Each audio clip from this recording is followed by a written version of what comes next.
As scholars of religion, we don't officially use the term cult because it has a complicated history and it's pretty derogatory as a term. Okay, that said, I have a hot take, which is that I think the White Lotus itself is a bit of a cult.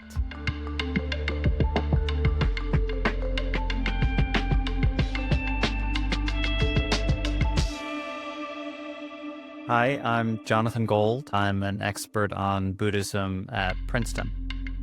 And I'm Rachel Carbonara. I am an expert on spirituality at Princeton. And we have thoughts to share about White Lotus Season 3. So I find it a bit triggering, having been in many New Age spiritual spaces myself, just as a person and also as a researcher. I find it a bit triggering that these people are sort of unaware that they're on a wellness retreat. He will be your health mentor. A health mentor? Wow. I love it. Okay. We don't actually have Wi-Fi in the villas. What? You're each going to have a busy schedule that's based on your own personal goals, right? I was come up in your research then. No. What is this shit? Gluten-free rice and coconut balls? Are we at a fucking fat farm? Do I think that the White Lotus Thailand is a cult? No. Do I think it has some culty vibes happening? Yes. I think that there is some imposing of values happening. But let's talk more about cults in a more scholarly manner. Obviously, Victoria is concerned about cults. What if it's a cult, Piper? We need to look into it. We haven't even seen the place. I promise you, it is very legit. The monk who runs it, he has written major books. So Charles Manson wrote books. I would say that Victoria's concern about the meditation center being a cult seems to be largely rooted in xenophobia. So a fear of cultures that are not her own. Does he look like Charles Manson to you? No, but he doesn't look normal. He looks like a Hare Krishna. So let's talk about this line and the role that xenophobia plays in fears around cults. Yeah, that's a nice point. I mean, I think that historically, my colleague Judith Weisenfeld has done a lot of research on how the term cult is used to exclude groups that seem strange. And anything new has a chance to seem strange. And just because something is new and unusual doesn't mean that it's necessarily harmful or more harmful than other religious contexts or religious groups. Right. And the history of the term cult in our modern usage of the term cult, I think originated in the mid-20th century. And part of that had to do with the end of the Asian Exclusion Act and an influx of immigrants from Asia into the United States, and which happened in 1965. And that coincided with a lot of young people in the baby boomer generation being interested in religions that were maybe different than their parents' religions, and which were sometimes Asian religions. So you have all of these parents getting concerned. So Victoria Ratliff actually is a very kind of like an OG anti-cultist, Wow. right? So the term cult first gained popularity because there were a lot of parents who were concerned about their kids joining religious groups that were different from what they were familiar with. And they started to call these cults. And so you have this anti-cult movement happening in the 70s, 80s in the United States, mostly driven by parents who are concerned about religious groups that their children are joining. So very Victoria. Well, what's the connection then between those fears that parents have about just something new and the more sort of restrictive idea of cults that we have, that they're high demand groups and coercive and controlling and authoritarian? The term that I see used more often today is high demand group. And so high demand group, like you're saying, in replacing the word cult is really highlighting one aspect of what people were concerned about when they used the word cult. So there was concerns about just things being new and different.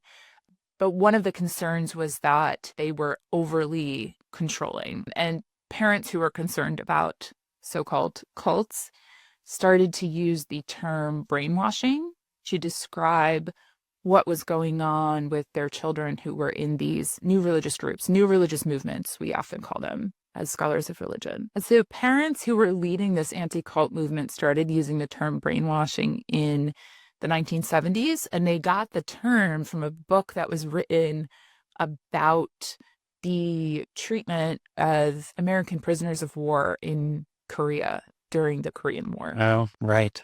So that's where the term brainwashing is coming from. Methods of mind control that were happening in Korean prisoner camps.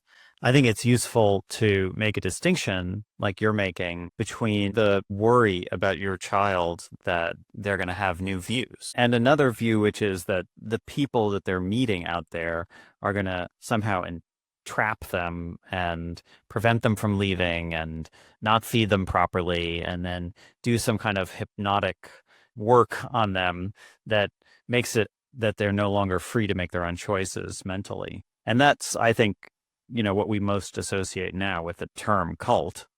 That's all kind of wrapped together. One reason that I think modern scholars don't like to use the word cult is that it implies that the only way that people could find meaning in this system is through some kind of mental control. As if, other religions are rational and straightforward and make a lot of sense, and people believe them for thoroughly rational, objective reasons. Right. I think that if your loved one is planning on living with a group for a year, I don't think that it's a bad idea to ask some questions about that group. I want to be clear, I think Victoria is being very xenophobic, but I don't think in general it's a bad idea to ask some questions. If your child, your friend, your partner is going to go live with a group for a year, what's happening in that group? Is it a safe place? And some of the questions I would encourage people to ask are, number one, are you free to leave? Number two, are you free to disagree or free to criticize the leader? Or is the leader someone who is considered to be just like above critique, more than human? That to me can be a red flag. Is the group trying to exert control over all areas of your life? That's where we get the term high demand group. And then, of course, are you experiencing or witnessing any forms of abuse? So there are certain things to be concerned about with any group that you're a part of. And if anything of these things come up, that might be a red flag. Do you think it's reasonable to talk about maybe a sorority or a fraternity as a cult in some ways because they control your behavior, or they, and they have these hazing rituals and they have secrets. They have, aspects of cults, and even sports teams in college have these kinds of rules that control your behavior. They're certainly building on those kinds of high demand group kinds of strategies to intensify inclusion. Absolutely. Yeah.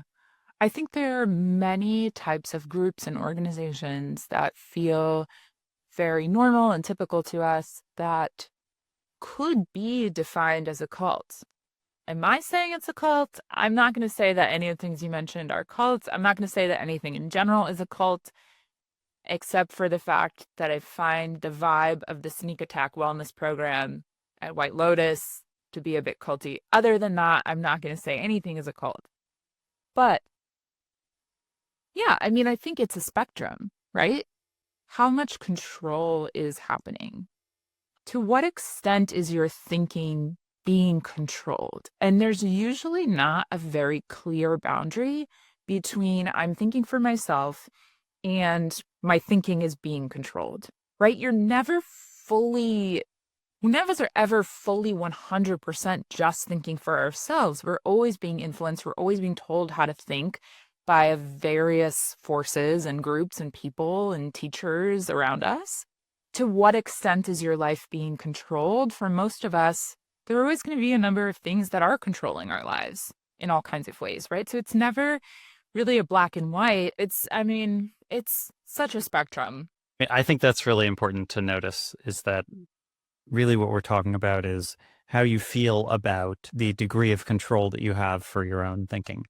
I do think it's very important to acknowledge that the term cult is a way of placing a negative label on things that we dislike or we're afraid of in ways that can be very racist, xenophobic, etc. But also, as a person who's had life experiences in spiritual spaces, my only concern, and this doesn't mean I'm concerned necessarily about getting rid of the word cult, because we have other terms like high demand group that are a bit better.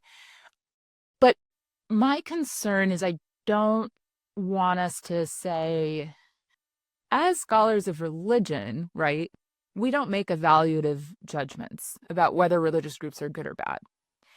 But I think that people should absolutely be making evaluative judgments about whether religious groups that they're involved in feel good or bad to them.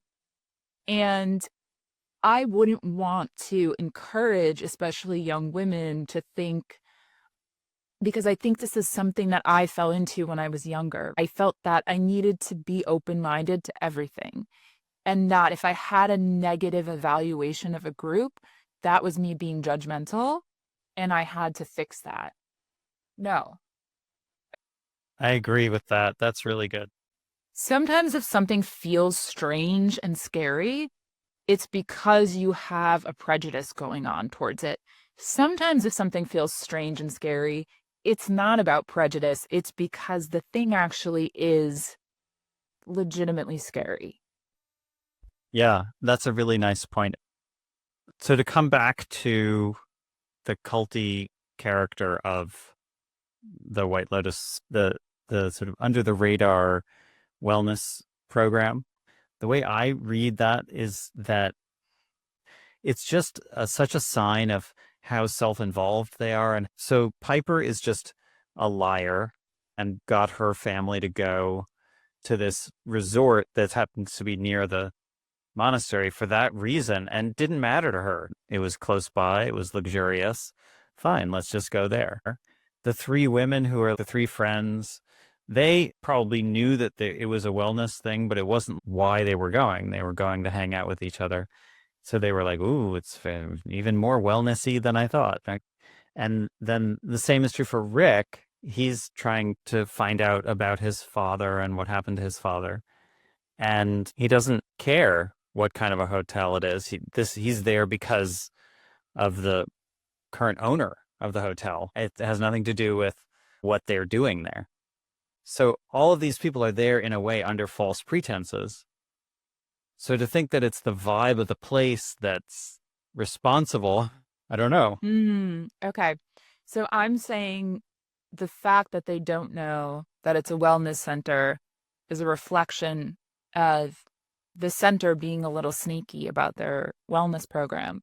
You're saying it's a reflection of the people being so self-involved that they're just not aware of their surroundings in ways that they should be.